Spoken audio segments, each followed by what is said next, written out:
안녕하십니까. 성기영의 경제쇼 아나운서 성기영입니다.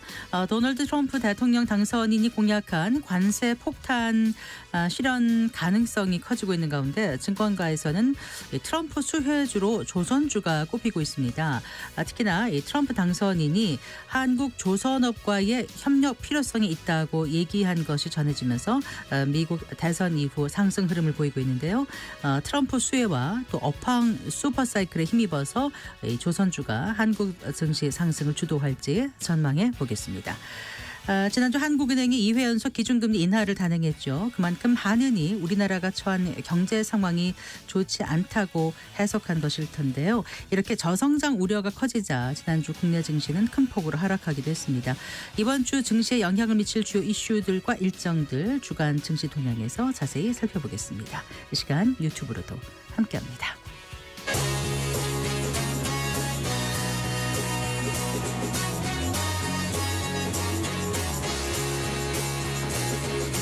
경제 시야를 넓혀드립니다. 투자의 지름길을 안내합니다. 돈 되는 정보를 발견하는 시간. KBS 1라디오 경제쇼.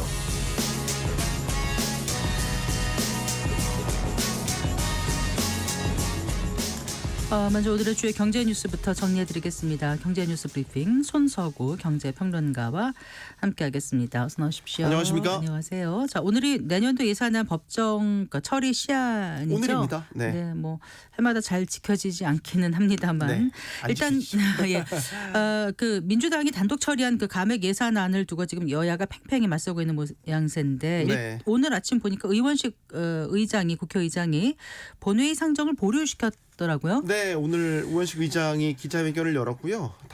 민주당이 단독 처리한 이 감액 예산안을 본회의에 상정하는 것을 보류하겠다. 그래서 오는 10일까지 여야가 합의를 해서 내년도 예산안을 마련해 달라 이렇게 촉구를 했습니다. 다음 주 화요일까지요. 네. 네. 앞서 민주당은 이제 증액 없이 그러니까 감액만 반영한 내년도 예산안을 예결위에서 지난달 29일이었습니다. 강행 처리한 뒤에 이제 오늘 본회의에 해당 예산안을 상정하려고 했는데 정부 여당 강하게 반발하고 있는 그런 상태고 우원식 의장까지 일단 상정을 보류시켰기 때문에 네. 협상 기한을 번 상태이긴 합니다. 네, 일단 예결위에서 여야 합의 없이 감액만 담긴 예산안이 통과된 거는 이건 처음 있는 일 아닌가요? 처음입니다. 예, 네, 그래서 처음 있는 논란이 되고 있는 것 같아요. 맞습니다.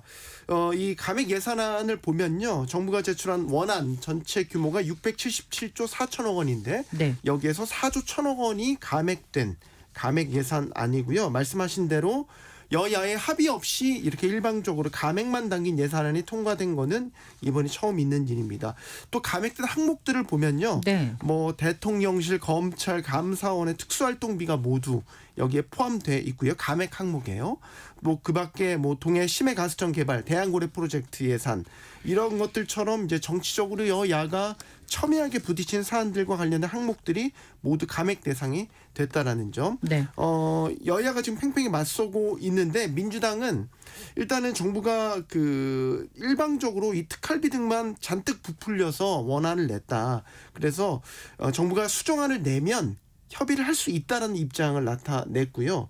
아울러 지금 감액한 부분에 대해서는 나중에 추경을 편성을 해라라는 입장인 것으로 알려졌고요. 네. 또 하나는 지금 민주당이 추진하고 있는 지역화폐 예산 같은 것들도 나중에 증액안에 포함시켜서 일종의 주고받기식 네. 협의를 할 수 있다라는 입장도 나타내고 있어요. 근데 지금 뭐 대통령실뿐만 아니라 정부 여당 할 것 없이 지금 일단 민주당이 감액 예산안을 일방적으로 처리하는데 굉장히 반발을 하고 있어요. 그래서 일단 이 감액 예산안 철회 없이는 증액 협상 없을 것이다. 그리고 민주당의 사과까지 요구를 하고 있고요. 네.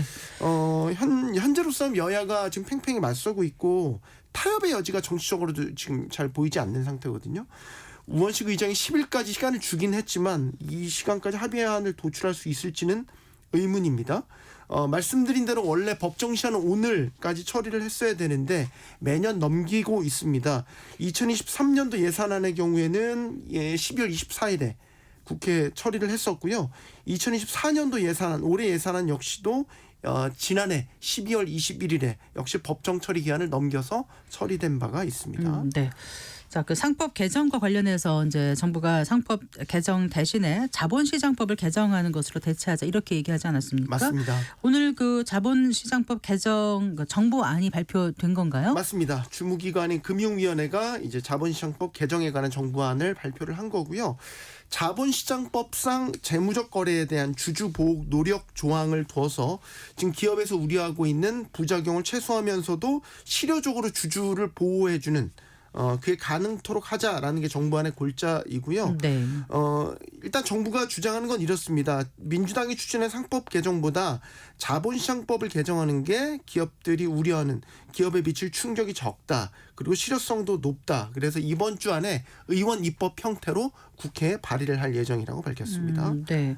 개정 방향은 어떻습니까? 일단은 상장법인이 자본거래를 진행할 때 주주들의 그동안 이익이 훼손될 수 있었던 이런 독소 조항을 빼거나 바꾸고요. 보호 장치를 넣는 게 골자입니다. 예를 들어서 몇 가지 문제가 된 사례들, 대표적으로 분할 상장을 통한 기업 가치 훼손. 네. 대표적인 사례죠. 또 합병 과정에서 주주들의 이익을 침해하는 방식으로 합병 비율 같은 것들이 결정이 돼서 이런 것들을 좀 원천적으로 개선하는 데 초점이 맞춰져 있다. 이렇게 보시면 되겠고요. 네. 아까 자본 거래를 말씀드렸는데 예를 들어서 자본 거래를 할 때에 뭐 합병이면 합병의 목적, 여기에 따른 기대 효과, 그러면 합병 가액 같은 건 적절하게 만들어졌는지 이런 것들을 외부 법인, 외부 감사 법인을 통해서 의견서들을 공시토록 하는 방안들이 포함이 되고요. 네. 여기에는 뭐 다 모든 자본거래라는 거 안에 대표적인 상거래들이 다 포함됩니다. 뭐 합병이라든지 주요 뭐 사업부 자산의 양수도, 주식의 포괄적 교환이나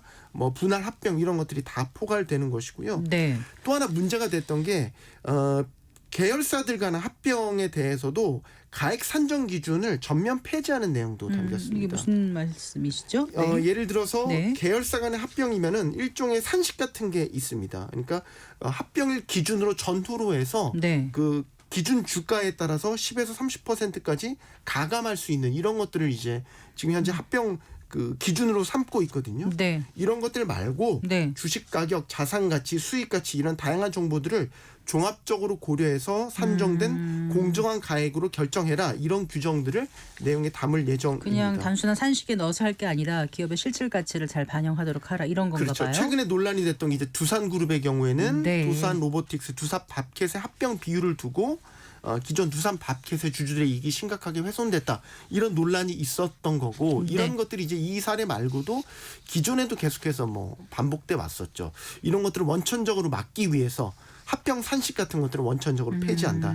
이런 안이 담겨 있는 거고요. 네. 또 하나 우리 자본시장에서 늘 문제되는 게 물적 분할 후에 재상장시키는 네. 거. 이런 것들도 주주들의 좀 이익을 보호할 수 있는 방안들이 포함이 됩니다. 예를 들어서 네. 물적 분할한 후에 그 자회사를 상장하는 경우에는 네. 모회사 일반 주주에게 공모 신주 중에서 최대 20%를 우선 배정해라. 이런 네. 근거들을 마련하겠다라는 겁니다. 이건 대표적인 사례가 LG화학에서 떨어져 나간 LG 에너지 솔루션. 네. 이게 이제 대표적인 사례가 되겠죠. 맞습니다. 네.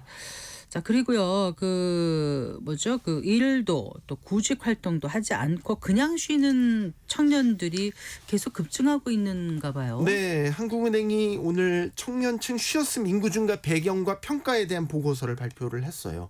이걸 이제 작년 4분기부터 올해 3분기까지 청년층의 쉬었음 인구를 측정을 해보니까 작년 4분기에는 33만 6천 명, 이게 올해 3분기까지 해보니 42만 2천 명까지 늘어서 거의 1년 사이에 8만 6천 명, 25%나 증가한 것으로 나타났습니다.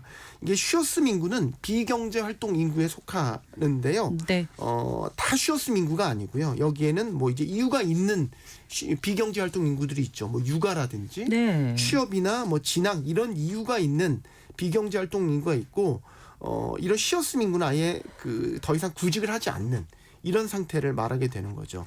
그래서 올해 전반적으로 고용 지표를 보면 물론 하반기 들어서 좀 지표가 꼬꾸라지긴 했지만 연간 전체적으로 보면 양호한 편이거든요. 왜냐하면 신규 취업자 수 증가도 꾸준히 있고 그다음에 실업률도 안정적으로 관리되는 편이거든요. 네. 이런 상태인데도 불구하고 이런 쉬었음 인구가 왜 빠르게 증가를 할까?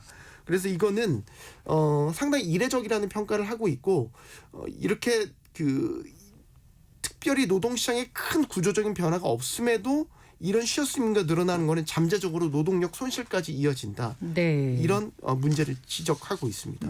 네. 특히나 이제 청년층에서 이 쉬어쓰는 인구가 많이 나오는 것은 참 걱정거리예요. 네, 이제 고령층 60세 이상과 또 이제 핵심 경제활동 인구죠. 35세에서 59세의 쉬어쓰는 비중이 네. 큰 변화 없이 안정적인 모습을 보이는 반면에 이 청년층 쉬어쓰는 비중은 팬데믹 당시 늘어난 이후 지난해 4분기에 비중이 확 늘었어요. 그러니까 22%에서 한 29%로 증가를 했어요. 그러니까 지난 4분기가 22%인데 그렇죠. 올 3분기가 3분기가 29%로 그 비중이 늘었고요. 네. 사유별로 보면 자발적으로 그만두고 쉬는 경우가 추세적으로 증가하는 양상을 나타냈다라는 거죠. 그래서 하나는 이에 대한 원인으로 일단은 청년층의 눈높이에 맞는 일자리가 상당히 없는 이런 구조적인 요인을 하나 들었고 전반적으로 고용시장이 침체된 경기 요인 이 두 가지가 작용하고 있다라고 분석을 하고 있고 네.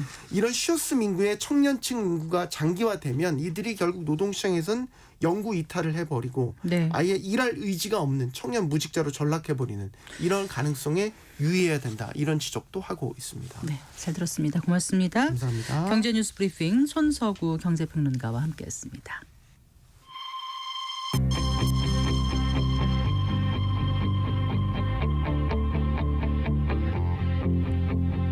경제 전문가의 원포인트 레슨.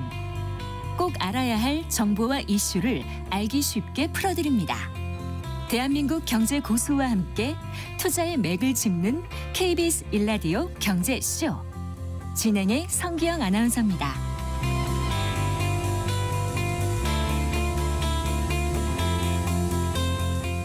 네, 4시 17분입니다. 국내 조선 빅3가 전 세계적인 경기 둔화 흐름에도 고부가 가치 선박 수주에 잇따라 성공하면서 수주 랠리를 이어가고 있습니다. 최근에 그 선가 상승과 맞물려서 앞으로의 수주 전망에 대한 기대감이 더욱 높아지고 있는 가운데 또 트럼프 당선으로 수혜 업종으로 등극했는데요. 자, 트럼프 2.0 시대 조선 업종에 대해서 자세히 전망해 보겠습니다. 엄경아 신현증권 연구원 스튜디오에 모셨습니다. 반갑습니다. 안녕하세요. 네, 안녕하세요. 최근 트럼프 트레이드가 뜨거운 가운데 뭐 진정 수혜 업종은 조선주다 이런 얘기들을 하더라고요. 실제로 그 당선 이후에 조선주의 상승세가 어느 정도입니까? 저희가 11월 초에 조선기업이랑 같이 기관 투자자를 대상으로 로드쇼를 돌고 있었는데요. 그럼 11월 5일이 네. 5일이 이제 선거였잖아요. 그때 당시 이제 당선이 확정되는 날 네. 오후에 갑자기 주가가 엄청 오르기 시작을 하더라고요. 네. 그래서 그때 당시 대비해서 대부분 고점까지는 한 20-30% 정도 단기간에 급등을 했다가 네. 최근까지는 이제 고기에서 고점 대비 한 10% 정도 조정을 받은 상황입니다. 그럼 그 선거 11월 5일 그때부터 한 20% 이상 올랐다가 네. 지금 한 10% 정도 지켜내고 있다 이런 네. 말씀이시군요. 그래요. 그리고 이제 당선 되자마자 한 하루 이틀인가 있다가 이제 트럼프 그 당선인과 우리 윤석열 대통령과 통화가 있었지 않습니까? 네네. 거기서 이제 미국 조선업에 대한 우리 한국의 도움이 필요하다 이런 언급이 전해졌지 않습니까? 미국이 이제 여러 가지가 있는데 특히 그거를 이렇게 얘기를 한 건 어떤 의미일까요? 미국이 실질적으로 필요로 하는 거는 뭐 화물을 나르는 화물선이 필요로 하는 건 아니고요. 네. 2020년 정도를 전후로 해서 미국과 중국이 군함 수가 역전이 되기 시작을 했습니다. 그래요? 네, 그래서 이제 상대방 국가의 해군력이 좀 빠르게 치고 올라오니까 아무래도 네. 급해진 상황인데 네. 미국 내부적으로 지금 군함을 뭔가 만들어낸다거나 아니면은 제 시간에 이제 수리를 보냈을 때 제 시간에 돌아온다거나 이러한 부분이 좀 많이 취약해진 상황이라서 네. 한국의 조선 업체들이 가지고 있는 방산 관련 조선 역량에 대한 도움이 좀 필요하다라는 뜻에서 그런 언급이 나오지 않았을까 추정하고 있습니다. 네, 해군력 보강을 위해서 네. 그런 미국은 그러면 조선업 자체의 그 역량은 높지 않은 건가요?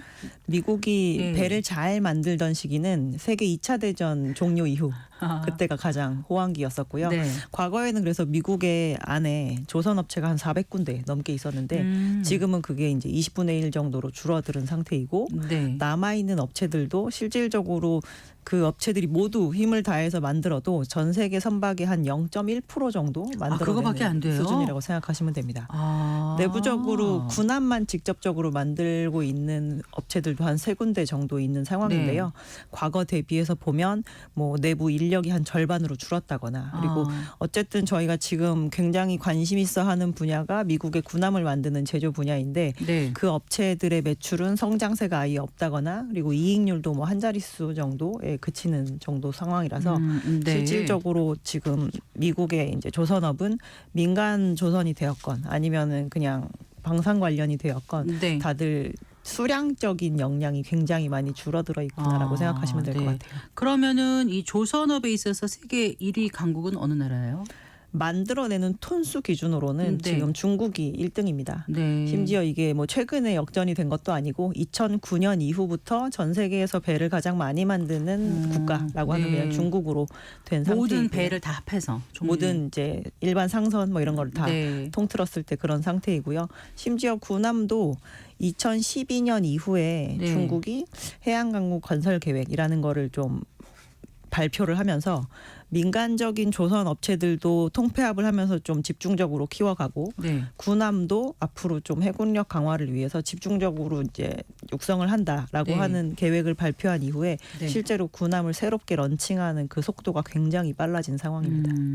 아까 그 처음에 그 미국보다 중국이 그 군함을 만드는 그 군함 수가 더 역전됐다고 하셨나요? 총합산 군함 수가 지금 군함 현재 수가. 보유를 하고 있는 군함 수가 대충 몇 대 정도 몇 척 상태이고요. 정도 갖고 있는 거죠? 한 이제 그 저희가 중간 사이즈 되는 그런 뭐 보조함 같은 거를 제외하고는 지금 미국이 한 200척대 정도 가지고 네. 있는 상태이고요. 그럼 그거보다 넘는다는 거죠, 중국이. 중국은 그것보다 조금 더 많은데 네. 저희가 해군력에서는 아직까지 미국이 글로벌 1등이거든요. 네. 그 이유는 항공모함에서 크게 대수 차이가 나기 때문입니다. 네. 전 세계 항공모함이 한 22척 정도 있는데 네. 그중에 절반을 미국이 가지고 있고요. 네. 중국은 한 3척에 불과한 수준이라서 네. 저희가 잠수함 수 이런 건 오히려 중국이 더 많은 상태거든요. 네. 그럼에도 불구하고 지금 해군력의 점수상으로는 미국이 앞서 있지만 네. 이제 찍어내는 속도가 다르다 보니 네. 뭐 전문가들은 2027년 이후에는 조금 위험할 수도 있지 않냐라고 이제 예상을 하고 있는 상황입니다. 그냥 너무 좀 기초적인 질문일 수 있는데 항공모함 한 척을 네. 건조해서 띄우려면 도대체 몇 년이나 걸리는 거죠? 핵항모 가장 초기 프로젝트일 때는 네. 심하면 10년 정도도 네. 걸리고요. 네. 근데 이제 이게 1차선을 잘 만들고 나서 그거에 후속함에 해당하는 2차 사업, 3차 사업으로 가면 그거보다는 조금 짧은 시간이 걸리긴 합니다. 네. 그러면 이제 조선업 분야에서 미국과 협력이 필요한 부분, 우리가 이제 미국과 협력할 부분은 일반 화물선 수요라기보다는 말씀하신 것처럼 방산 관련 조선 부분에 협력이 많이 필요한 거다 이 네. 말씀이신 거죠? 네, 맞습니다. 네. 그런데 보니까요 이번에 그 이제 해군의 그 무기 조달과 예산 등을 책임지는 해군 장관 자리에 네네. 좀 군 출신이 아닌 인물을 그 지명했더라고요. 그 얘기 좀 투자회사 해주실까요? 대표. 네. 근데 이 부분은 네. 어떠한 사람이 지정이 되었다라고 해서 저희가 피해갈 수 있는 문제는 아니라고 생각하거든요. 네요. 해군력 같은 네. 경우는 지금 미국이 이렇게까지 더 신경 쓰고 조급해지게 된 이유가 상대 국가의 해군력이 너무 빠르게 올라오기 때문인 거잖아요. 그래서 이런 부분에 대한 거를 대응을 하겠다라는 방향으로 간다고 하면 네. 뭐 굳이 내가 군 출신이 아니기 때문에 이쪽에다가 투자를 안 하겠다라는 결정을 내릴 수 있다라고 보기는 굉장히 어렵다고 봐야 되겠죠. 네, 그래요. 알겠습니다. 그런데 이제 지금 뭐 트럼프 정부가 들어서서 트럼프의 그 수혜주로 지금 이제 뭐 부각되고 네. 조명받는 것도 있지만 무엇보다도 올해 애초부터 이제 국내 조선업계가 10년 정도인가요? 긴 불황의 터널을 이제 지나서 슈퍼 사이클에 올라탄 상황이라고 다들 얘기하고 있지 않습니까? 네. 10년 동안 왜 힘들었는지 그리고 지금은 어떻게 계기로 이렇게 이제 슈퍼 사이클에 올라탄 상황인지 좀 말씀해 주신다면은요. 조선은 수주 산업 내에서도 수요와 공급이 굉장히 명확한 산업입니다. 네. 저희가 똑같이 산업재 내에서 수주 산업으로는 건설업을 들 수가 있는데요. 네. 건설 같은 경우는 저희가 수주를 해서 그 현지에서 고용을 일으켜서 건물을 지어 올리지만 배는 정말 특정한 장소에서만 네. 만들어 가지고 저희가 런칭을 할 수가 네, 네. 있거든요. 그래서 공급이 2007년에 굉장히 확장되기 시작해서 2010년에 피크를 찍고 네. 전 세계 그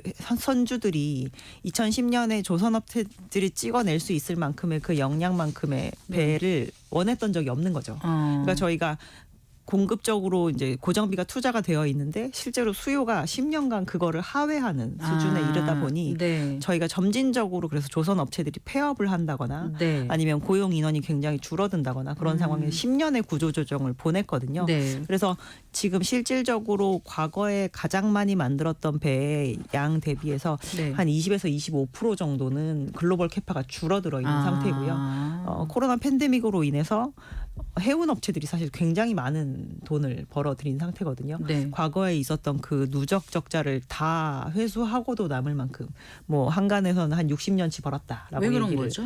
팬데믹 해상 때? 운임이 굉장히 많이 뛰어 올랐고 저희가 운송 쪽은 네. 제조업이 아니라 서비스업이잖아요. 운송 기재를 그대로 들고 있는 업체가 운임이 갑자기 뛰어오르게 되면 네. 똑같은 비용을 들여서 일을 하는데 갑자기 매출이 많이 늘어나게 되니까 네. 이익률이 엄청나게 올라가거든요. 네. 그래서 이제 그런 걸로 인해서 기재를 충분히 투자할 수 있는 이제 어닝도 굉장히 많아지게 되고 근데 이 와중에 배를 만들 수 있는 조선 업체들은 옛날보다 수가 줄어들어 있는 상황이 되면서 네. 저희가 수요와 공급의 원리에 의해서 이제 배를 더 비싸게 불러도 충분히 선주들이 사가게 되는 그 상황이 성과가 된 지금 거죠. 많이 올라가 있다는 네, 거죠. 맞습니다. 배값이. 그럼 우리 그 3대 그 뭐죠? 빅3? 조선업체, 네. 그러면은 HD 한국조선해양, HD 현대중공업 그룹 그리고 네. 삼성중공업 하나오션 하나오션 이렇게 세 기업인데 그러면은 지금 이렇게 한번 수주를 하면 계속 그 이제 완전히 건조돼서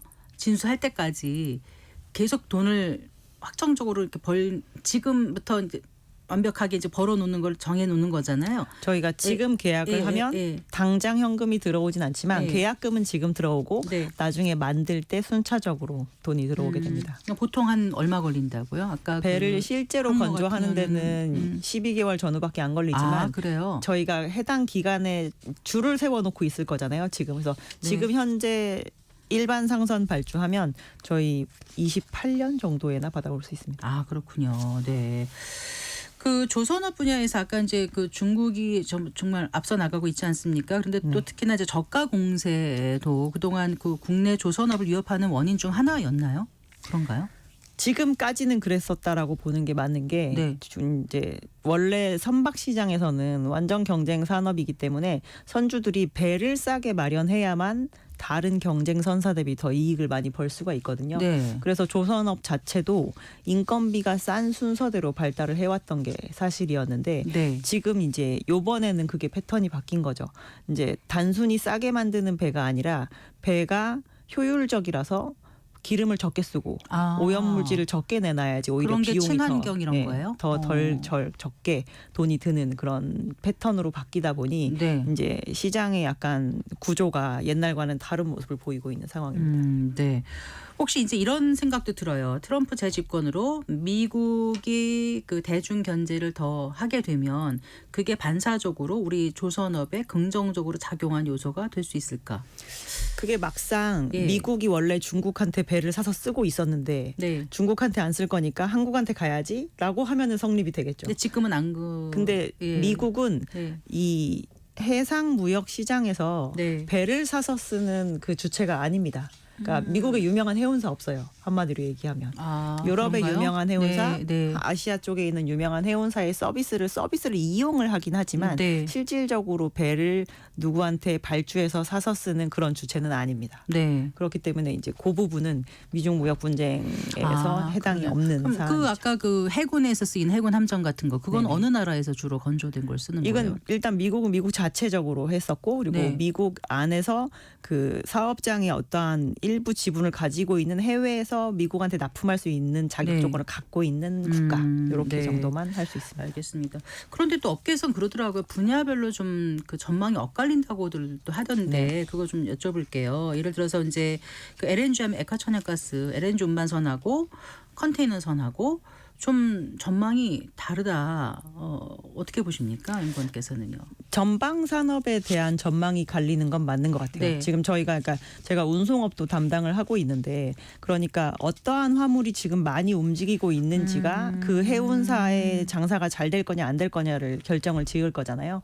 근데 지금 전반적으로 저희가 봤을 때 확실히 불황은 불황입니다. 네. 수요가 좋다라고 얘기하는 분야가 그닥 많지 않아요. 그래서 저희가 특히나 컨테이너는 완성품을 박스에 넣어서 수송을 하는 시장인데 네. 그 시장이 코로나 직후에는 굉장히 좋았습니다. 네. 왜냐하면 저희 방에서 움직이지도 못하고 네. 맨날 온라인으로 주문해야 쇼핑하고 되니까. 네. 가구도 바꾸고 막 굉장히 많이 맞아요. 내부 소비세를 샀잖아요. 근데 그게 지금은 이제 팬데믹 이전으로 돌아가고 있는 과정인지라 네. 수요가 그렇게 세지 않은데 그 사이에 배는 엄청나게 발주가 돼서 많이 나오고 있는 상태거든요. 네. 근데 이제 반면에 LNG 같은 경우는 네. 국제적으로 점점 많은 국가들이 쓰게 되어서 네. 사실 수요 자체에 대한 성장률도 높은 편이고 근데 여기 또한 배는 굉장히 많이 발주가 돼서 지금 열심히 나오고 있는 상황이지만 신규 개발 프로젝트가 좀 활발해서 내년에 해상 운송 시장 자체도 그렇게 다크하게 보지는 않는 상황입니다. 나쁘진 않게 예, 그래서 본다고요? 전방 산업에서 컨테이너는 조금 내년은 올해보다 안 좋을 것 같다. 네. 그리고 LNG 같은 경우는 강세를 유지할 것 같다라고 저희가 보는 상황인데 조선업 입장에서 봤을 때 그러면 두 선종 다 내년에 발주가 안 나올 것 같아요? 라고 만약에 물어보신다면 저희는 그건 아니라고 말씀을 드릴 것 같아요. 잠깐만요. LNG 액화천연가스가 최근 몇 년 동안 많이 발주가 나왔습니다. 발주가 나왔던 이유는 뭐라고요? 액화천연가스 자체는 네. 사실 용처가 되게 한정적인 에너지거든요. 그냥 저희 겨울에 왜 보일러 뗄 때 도시가스 쓰거나 네. 아니면 가정용이거나 아니면 파워플랜트 이쪽에만 딱 들어가는데 네. 요즘에는 LNG를 연료로 해서 뭔가 배가 추진해서 나간다거나 이런 네. 거에 대한 시장이 좀 커지고 있어서 연료로 쓰이게 되면 이 에너지의 사용 계절성이 굉장히 떨어지게 됩니다. 옛날에는 추울 때 겨울에만 쓰던 에너지인데 네. 배는 1년 내내 돌아다니니까 저희가 봄, 여름, 가을, 겨울을 쓰게 되기 때문에 네. 전 세계적으로 LNG 해상물동량이 좀 많이 확장이 될 수가 있는 부분이 있고요. 네. 그리고 이제 러우 전쟁이 일어나면서 원래 네. 기체 형태로 그 러시아로부터 가스관. LNG 그 천연가스를 받아보던 네. 그 유럽의 수많은 국가들이 갑작스럽게 이제 그 부분에 대한 거를 막히니까. 빼고 네. 이제 LNG 형태로 수입을 하게 되면서 아. 시장에서 필요로 하는 아. 수요자가 굉장히 많아지게 됐죠. 근데 이제 트럼프 재집권하면서 이제 전쟁을 불식시키겠다 이렇게 선언하고 있지 않습니까? 네네. 그러면 이제 전쟁이 이제 끝나게 되면 LNG 수요도 좀 떨어질까요? 저는 그 부분은 아닐 것 같아요. 왜냐하면 LNG의 이 수급이 네. 너무 한쪽으로 몰려 있으면 굉장히 위험하다라는 걸 이번에 인지를 했기 때문에 LNG의 수급처를 굉장히 다변화시켜 놓는 건 그냥 전 세계 국가들의 트렌드가 될 것으로 보고 있습니다. 어떻게 다변화시킨다는 말씀이세요? 한쪽으로 쏠리지 않게? 무슨 그러니까 말씀인지 이해를 못했어요. 네. 원래 이 천연가스 시장은 네. 전체적으로 기체 형태로 수송하는 PNG와 네. 액체 형태로 수송하는 LNG의 LNG, 그 예. 비중이 6대 4인데요. 아. 유럽은 좀 PNG의 비중이 무려 80%나 될 정도로 굉장히 러시아로부터 네. 가져오는 거에 대한 의존이 높았거든요. 네. 그래서 너무 한 곳에서 많은 양의 에너지를 조달을 하다 보니까 그러니까 무슨 이게 일이 생겼을 끊기면 때 네, 예. 문제가 타격이 되잖아요. 크니까. 그러니까 여러 군데로 아. 수입처를 다변화시켜 놓는 거죠. 아, 그래요. 네. 그럼 이건 어떻습니까? 이제 일각에서는 장기간 호황에 따른 피크아웃에 대해서도 우려가 있던데요. 여기는 어떻게 보세요? 저희가 모든 전 부문에 걸쳐서 발주 나올 거 다 나왔으면 그 얘기하는 게 맞습니다. 주구장창 발주가 나오는 건 아니니까요. 네. 근데 전 세계에 있는 선박들 중에서 저희가 이제 아까부터 친환경 얘기를 하고 있는데 이 친환경으로 완벽하게 전환된 선박의 비중이 척수 기준으로는 한 2% 내외고요. 아. 톤수 기준으로는 7% 정도입니다. 저희가 4년 동안 노력한 결과가 이 정도밖에 안 되거든요. 그래서 이게 교체가 되는 게 결국 정석적으로 친환경 규제가 강화되는 거에 대해서 대응을 하는 거라고 본다라고 하면 아직까지 남아있는 수요가 굉장히 선박 많죠. 건조를 친환경으로 해야 된다는 어떤 규제라든가 지침 이런 게 국제적으로 있습니까? 저희가 좋은 연료를 쓰면 네. 오염물질이 덜 나오니까 네. 가장 정석적인 방법은 네. 다른 연료를 쓸 수 있는 그 선박으로 만들면 가장 쉽게 해결을 하는 겁니다. 네. 어쨌든 지금 조선업계에 있어서 그 피크아웃의 주된 근거는 아까 말씀하신 그 선가, 백값이 너무 한참 올랐다. 그래서 그런 우려가 있다고들도 하던데 거기에 대해서 어떻게 보세요? 그러니까 성과가 쉬지 않고 4년을 올랐기 때문에 네. 그렇게 생각하실 수도 있고, 근데 이게 굉장히 부담스러우면 저희가 올라 있는 이 가격에 그 거부감이 있으면서 발주량이 지금 많이 줄어야 정상이거든요. 근데 네. 올해 하반기가 되면서 오히려 발주량이 다시 가속도를 붙이기 시작을 했습니다.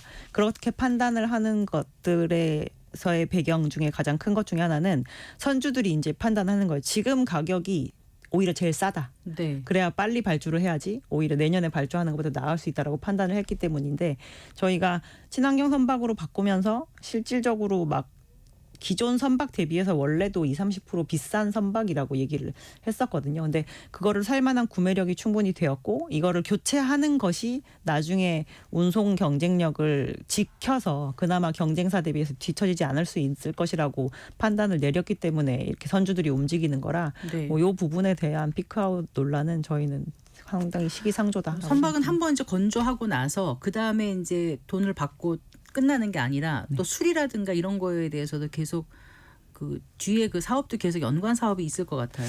그 일반 상선은 그러니까 정기적인 입고 수리를 하긴 해야 되지만 그렇게 그 부분이 아주 크진 않고요. 아, 그래요? 요쪽 사업에 대한 부분은 이제 군함 쪽이 오히려 좀 그런 것들이 사업이 굉장히 크다라고 보시면 될 것 같아요. 네. 그 트럼프 2기 출범 이후에 이제 조선업종과 관련해서 가장 주의 깊게 좀 지켜봐야 될 변화라든가 정책 이런 건 어떤 게 있을까요? 미국이 그 기존의 선거가 진행이 되는 동안 LNG가 수출이 되는 신규 승인 프로젝트를 잠시 중단을 한 상황입니다. 네. 그래서 이게 이제 사람들이 생각했을 땐 그럼 민주당은 LNG를 수출하는 거에 대해서 부정적인가라고 생각할 수 있겠지만, 실제로 민주당이 미국의 LNG 수출 승인을 처음 물꼬를 텄던 정권이었었거든요. 네네. 그래서 지금까지 너무 빠르게 승인이 났었기 때문에 저희는 잠시 중단했었고, 그 당시에 선거가 진행이 될 당시에는 민주당 쪽은 이제 친환경론자들이 좀 표가 필요했던 거죠. 그래서 네. 선거가 종료됨으로 인해서 지금까지 약간 중단되었던 미국의 에너지 수출 프로젝트에 대한 부분이 진행이 된다라고 하는 게 조선 업체들에게는 굉장히 중요한 이슈에 해당이 되기 때문에 네. 이 부분이 어느 만큼 빠른 속도로 진행이 될 것인가에 대해서 지켜보는 게 중요할 것 같습니다. 네. 국내 증시가 참 좋지 않은 상황인데요. 이제 그런 가운데 조선주는 아까 말씀하신 20%까지 올라갔다가 또 이제 견조하게 지금 가고 있는 모양새인데, 그래도 투자할 때 이런 점은 좀 주의해야 된다. 좀 이런 건 좀 꼭 지켜봐야 된다. 이런 거 있으면 끝으로 알려주세요. 저희는 어쨌든 사이클 산업이기 때문에 사이클이 뭔가 저물어가는 시그널을 보인다라고 하면 반드시 경계감을 가지셔야 될 것 같고요. 네. 무리한 공급 확장의 그 모습이 보인다거나 아니면 조선업체들이 수주가 기조적으로 주는 그러한 뉴스가 생길 수 있다. 예를 들어서 굳이 선박을 교체하지 않아도 뭔가 약간의 수단으로도 바꿀 수 있는 기술이 개발이 됐다거나라고 해서 신규 선박 투자에 대한 그 촉매를 꺼뜨리는 이슈가 발생한다라고 하면 그때는 좀 경계감을 근데 오늘 가지고 말씀 쭉 보셔야 될 것 들어보니까 그래도 어쨌든 슈퍼사이클에 진입한 거고 지금 지난 10년간의 불황을 딛고 이제 들어선 거니까 네. 사이클 측면에서는 한번 들어가면 확 금방 꺾이는 건 아니지 않나요? 근데 저희가 그 금방 꺾이는 그 사이클을 2007, 8년에 사실 좀 봤지 않습니까? 아, 그랬나요? 굉장히 굉장히 세게 많이 발주가 나와서 역대 최고로 발주가 많이 나왔지만 그러다가 바로 1년 뒤에 이제 사이클이 꺼지는 모습을 봤죠. 네, 알겠습니다. 말씀 잘 들었습니다. 고맙습니다. 감사합니다. 네, 신영증권 엄경아 연구원과 얘기 나눠봤습니다.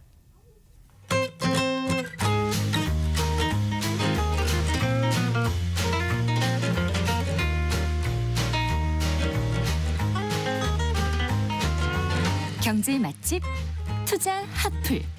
지금은 돈 벌기 딱 좋은 시간. KBS 1라디오 경제쇼.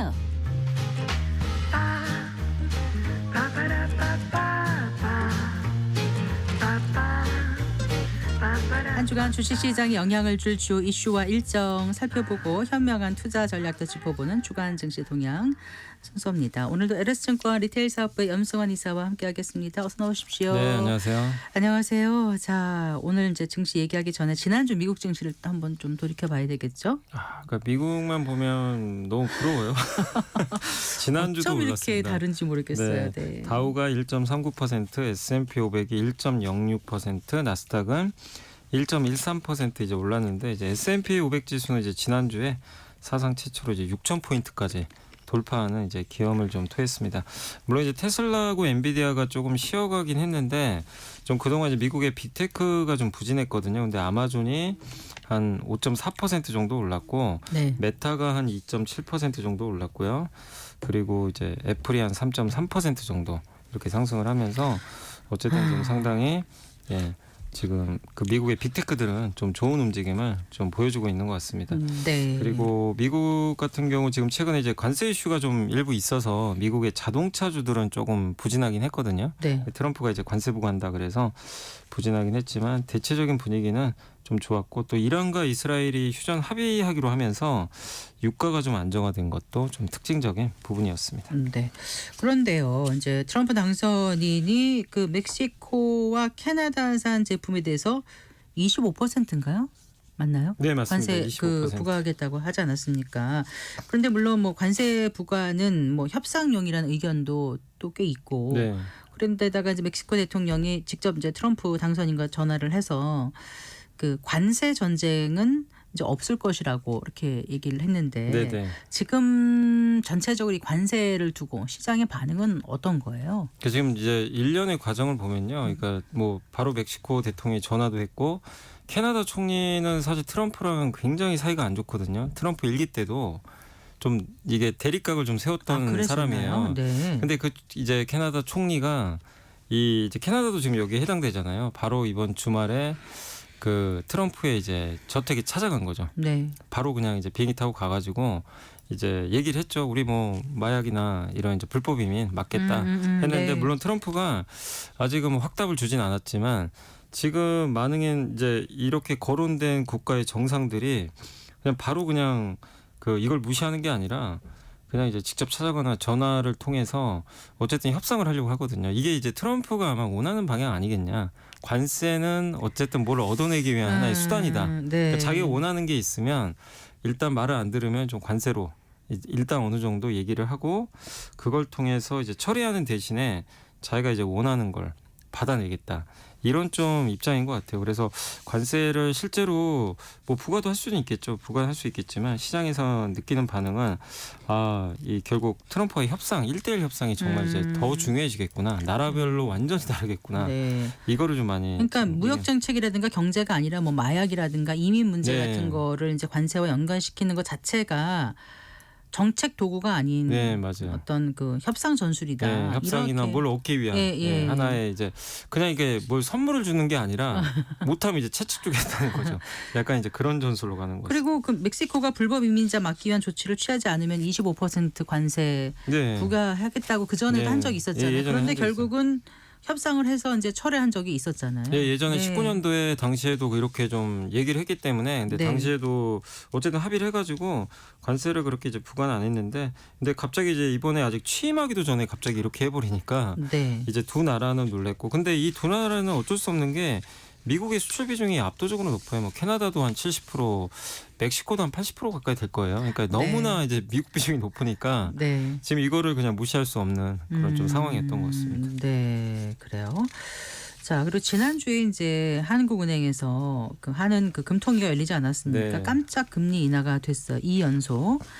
그런데 이제 다음 날 주식 시장이 반응이 좀 좋지 않았죠. 네.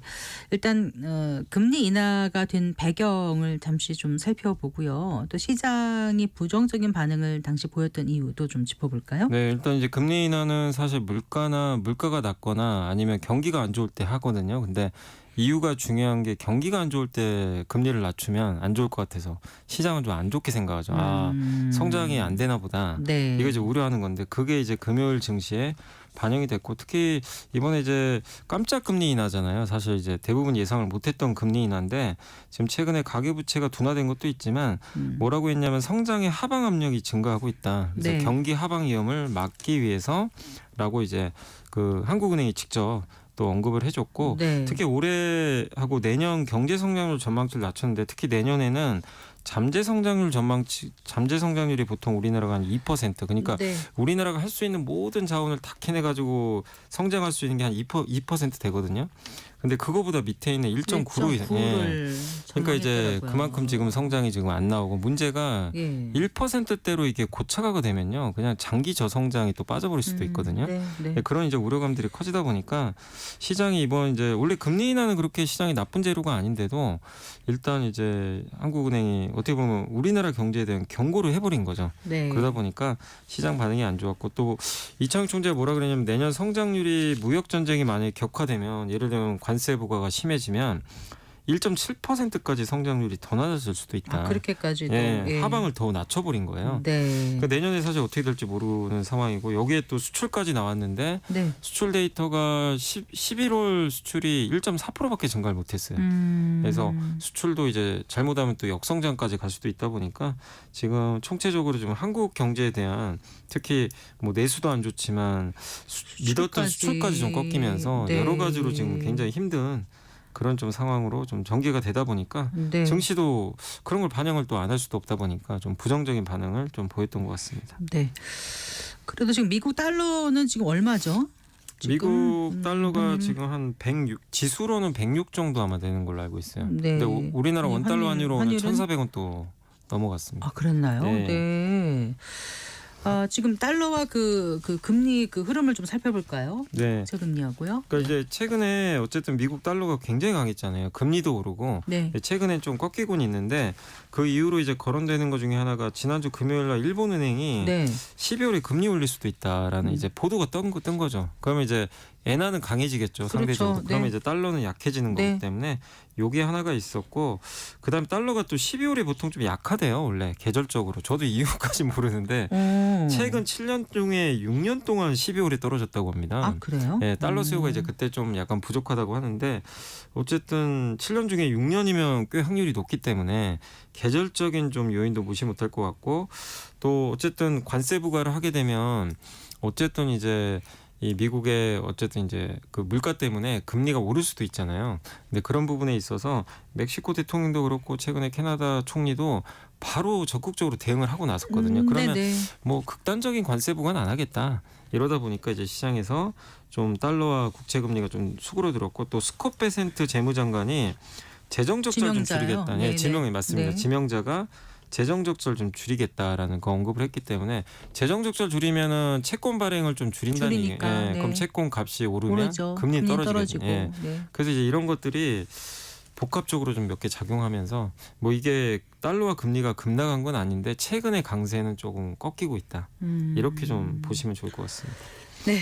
자, 이런 가운데 오늘 국내 증시가 어떻게 펼쳐졌었는지 좀 좀 요약을 네. 해봐 주시겠어요? 예, 오늘 이제 코스피는 2,454.48 좀 아쉽게도 종가에 좀 밀려가지고 예. 마이너스 1.43포인트, 마이너스 0.06% 좀 하락세로 마무리가 됐고 코스닥은 675.84포인트에 끝나서요. 네. 마이너스 2.35, 마이너스 0.35% 정도 하락을 했습니다. 오늘은 일단 오랜만에 그 카카오 그룹이 좀 굉장히 좋은 모습을 네. 보였고 5% 넘게. 네. 그리고 알테우젠이 한 8% 가까이 올랐고요. 네. 또 거기에 오늘 오랜만에 그 게임주들 그동안 좀 부진했던 네. 게임주가 강했는데 한국 시장이 이렇게 좀 답답한 이유는 여전히 삼성전자가 오늘도 마이너스 1%좀 빠졌고 네. 아까 또 조선 얘기해 주신 것 같은데 오늘은 좀 조선주가 제일 안 좋았어요. 네, 조선 네. 업종이 좀 비교적 물론 이제 조선주가 그동안 많이 올라서 그런지 오늘은 큰 폭의 하락을 보이면서 대형주들이 좀 부진해서 오늘 지수는 약간 좀 부진한 흐름으로 마무리가 됐더라고요. 외국인들도 오늘은 좀 팔았습니다. 오늘 네. 코스닥은 좀 샀거든요. 코스닥은 한 1,200억 정도 샀는데 코스피는 1,300억 정도 팔면서 네. 매도는 좀 줄었지만 아직까지는 매도를 계속하고 있는 그런 상황입니다. 네. 이 얘기 좀 해주세요. 그 초대형 국적항공사가 이제 한국에서 탄생한다고 합니다. 대한항공하고 이제 아시아나항공 합병을 유럽에서 승인했다고 발표를 했지 않습니까? 네네. 네. 이게 이제 결국 많은 국가에서 지금 합병 승인을 다 받아놨는데 마지막이 유럽과 미국만 남았어요. 네. 근데 이제 유럽 그 연합 집행위원회에서 승인을 좀 해줬고요. 이렇게 되면 이제 마지막 남은 게 미국 법무부인데 네. 사실 법무부는 여기서 뭐 하라 마라 이거보다도 문제가 없으면 이제 소송을 걸질 않아요. 이게 뭐가 여기 독과점 이슈 있다. 소송을 걸면은 또 문제가 되겠지만 소송을 제기하지 않으면 네, 사실상 승인으로 간주를 한다고 보시면 그러니까 네. 유럽의 승인을 받았다는 건 거의 뭐 된 거랑 좀 진배 없다. 이렇게 봐주시면 되겠고 다만 이제 승인한다고 해서 바로 대한항공과 아시아나항공이 바로 합병하는 게 아니라 네. 2년 정도는 이제 서로 좀 약간 합병을 위한 또 준비 과정을 좀 하는 것 같습니다. 그래서 2026년 10월에 합병할 예정인데 여기서 또 핵심은 그 밑에 있는 그 이제 저비용 항공사라고 그러죠. LCC, 네. 네, 진에어, 에어부산, 에어서울도 합병할 가능성이 높거든요. 이들도 이제 아마 통합을 하려고 하는 것 같아요. 네. 다만 이들이 세 개가 또 합치면 또 독과점 이슈가 또 생길 수도 있어요. 점유율이 올라가니까. 그래서 네. 아마 하나를 매각해야 된다는 얘기도 좀 나오긴 하는데 그건 아직까지 결정은 안 됐고 그래서 네. 이렇게 되면 대형사는 대형사끼리 또 중소형사는 중소형사끼리 합종연행을 좀 하게 되잖아요. 네. 이러면 이제 그 뭐라 그러죠? 공급이 줄게 되겠죠. 예, 이제 그러면 항공기 이제 공급이 줄게 되면 어쨌든 항공사는 좋습니다. 단가가 올라가요. 근데 소비자는 어떨지 소비자는 좀 소비자분들 입장에서 티켓값이 좀 올라가서 그럴 수 있지만 이제 항공사들 입장에선 경쟁이 줄어들면 수익성이 증가할 수가 있고요. 네. 또 지금 트럼프 당선인이 유가를 떨어뜨리려는 정책을 자꾸 펼치니까 네. 유가라 가면 이제 항공주에 또 좋죠. 그래서 여러모로 항공주들한테는 좀 재평가받을 수 있는 그런 호재로 일단 시장은 받아들이고 있는 것 같습니다. 네. 자, 오늘 이제 12월 올해 마지막 달의 첫 거래일이었습니다. 상승하는가 싶더니 코스피가 결국 이제 2거래일 연속 2,400선에서 이제 마무리했는데 전반적으로 아까 처음에 미국 너무 좋습니다. 우리하고 너무 다르다고 얘기하셨잖아요. 이제는 사람들이 좀 거의 아예 마야물로 왔다 그럴까요? 네네. 이제 어떻게 해야 될지 모르는. 그러니까 물론 뭐 일부 그 이익을 많이 얻는 분들도 계시겠지만 대부분은 좀 무력감을 호소하시더라고요. 네. 그러니까 우리 한국 정치가 대부분 하시는 얘기가 한국은 그냥 단타만 해야 되겠다. 이 얘기를 되게 많이 하세요. 왜냐하면 네. 바이오가 그래도 좋았잖아요. 안 좋은 장에. 이번에 아시겠지만 바이오도 폭삭도 주저앉아 버렸고. 그러니까 뭔가 장기 투자를 하고 싶어도 한 번씩 네. 이렇게 그 기업들이 원위치로 되는 경우들이 너무 많다 보니까 네. 이제 흔히 우리를 천수답 장세라고 많이들 부르는데 미국은 그게 아니죠. 계속 장기 투자하면 올라가니까 그래서 그런 일들이 좀 자꾸 반복되니까 상대적으로 매력이 떨어질 수밖에 없고 또 요즘에는 이제 비트코인 또 하시는 분도 워낙 많으시다 보니까 그러니까요. 네. 그래서 이걸 바꾸려면 한국만의 매력이 있어야 되는데 그러려면 일단 가장 중요한 게 제일 우려하는 건 그거거든요.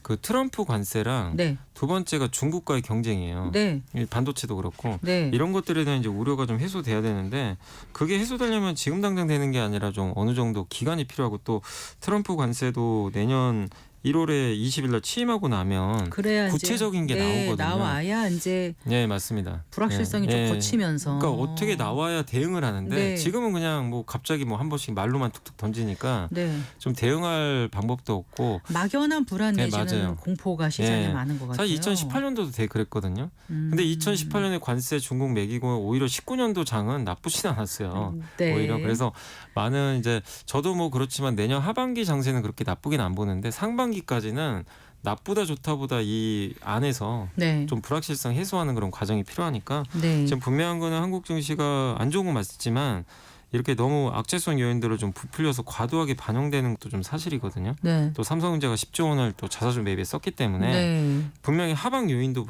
이렇게 막아주는 요인들도 있어요. 그래서 또 최근에 상법 개정 이슈 이런 것들 주중하놓은 얘기들도 나오고 있기 때문에 네. 그런 것들이 물론 가셔야 돼야 되겠죠. 가셔야 된다면 또 더 좋아질 수 있는데 그런 것들이 될 때까지는 좀 시간이 아직은 좀 필요하니까 지금 구간에서 뭐 저는 계속 말씀드리고 싶은 게 좀 미국으로 너무 도망가지 마시고 여기 한국에 좀 그래도 좀 남아 계시는 게 낫지 않을까. 상법 개정 이슈 시장에 계시는 분으로서 어떻게 보세요? 아니, 저는 해야 된다고 생각을 해요. 네. 왜냐하면 대주주 가치랑 소액주주 가치가 안 맞아요. 지난 우리나라는 그렇게 돼 있었잖아요. 그동안 구조가. 이거를 바꾸려면 일단 법을 바꿔야 되거든요. 네. 그래서 그걸 꼭 바꿨으면 저는 좋겠고 많은 주주분들이 또 그렇게 얘기를 하고 계시기 때문에 네. 그게 되면 우리나라 이제 밸류업은 저는 된다고 생각을 하고 있거든요. 아. 소액주주 가치랑 대주주 가치 일치시켜야 되는데 그게 좀 그동안 잘 안 됐습니다. 네. 이번 주 좀 어떤 증시 일정 눈여겨보면 도움될까요? 일단 이제 그 오늘 저녁에 미국 ISM 제조 PMI 지수 이게 그게 제일 중요합니다. 나오는군요. 네. 그 원래 오늘 오펙 플러스 회의가 열리는데 아, 네. 연기시켰습니다. 네. 12월 5일로. 그래서 아마 원유 때문에 좀 그랬던 것 같고요. 그다음에 수요일 날 파월 의장 연설 요거 좀 주목하시고 마지막으로 네. 금요일 날 11월 미국의 고용 보고서 요게 좀 가장 또 중요한 이슈가 되지 않을까 생각하고 있습니다. 알겠습니다. 잘 들었습니다. 고맙습니다. 네, 감사합니다. LS증권 리테일 사업부의 염승환 이사와 함께했습니다. 마칠 시간입니다. 성기영의 경제쇼 오늘 순서 여기까지입니다. 아나운서 성기영이었습니다. 고맙습니다.